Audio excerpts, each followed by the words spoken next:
Halo sobat semua, ekonomi mikro adalah sebuah cabang ilmu ekonomi yang mempelajari perilaku individu dan perusahaan dalam membuat berbagai keputusan mengenai alokasi sumber daya yang terbatas. Ilmu ekonomi mikro ini berfokus pada mekanisme pasar yang menentukan harga yang relatif dan juga kuantitas barang dan jasa. Dalam ilmu ekonomi mikro, analisis yang dilakukan pada tingkat yang lebih rinci dalam hal ini mencakup interaksi antara konsumen dan produsen, juga faktor-faktor yang mempengaruhi keputusan mereka, seperti harga, pendapatan, preferensi, dan juga teknologi. Salah satu konsep dasar dalam ekonomi mikro yaitu permintaan dan penawaran, atau disebut supply and demand. Permintaan menggambarkan jumlah barang dan jasa yang ingin dibeli oleh konsumen pada berbagai tingkatan harga. Sedangkan, penawaran menggambarkan jumlah barang dan jasa yang tersedia untuk dijual oleh produsen pada berbagai tingkat harga tertentu.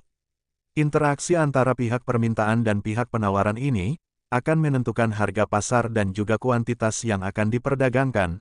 Apabila permintaan meningkat sedangkan penawaran tetap, maka harga akan cenderung naik, demikian juga sebaliknya. Selain dari segi permintaan dan penawaran, konsep elastisitas juga penting dalam ekonomi mikro.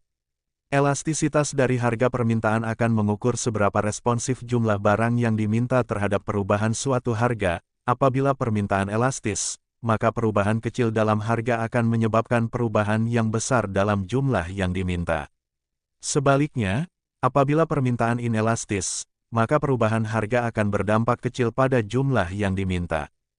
Teori perilaku konsumen juga merupakan bagian penting dari ekonomi mikro, yang akan mempelajari bagaimana individu membuat keputusan konsumsi. Teori tersebut mengasumsikan bahwa konsumen bertindak secara rasional guna memaksimalkan utilitas atau kepuasan mereka dengan anggaran yang terbatas. Konsumen akan memilih kombinasi barang dan jasa yang memberikan kepuasan terbesar, dengan mempertimbangkan harga dan preferensi mereka. Analisis ini menggunakan konsep seperti kurva indiferensi dan juga garis anggaran. Sementara dari sisi produsen, teori produksi dan biaya menjadi fokus.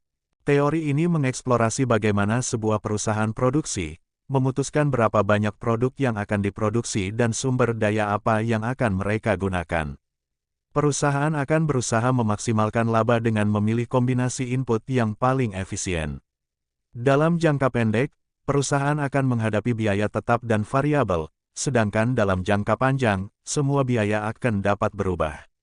Analisis ini melibatkan konsep seperti fungsi produksi, skala ekonomis, dan juga biaya marginal.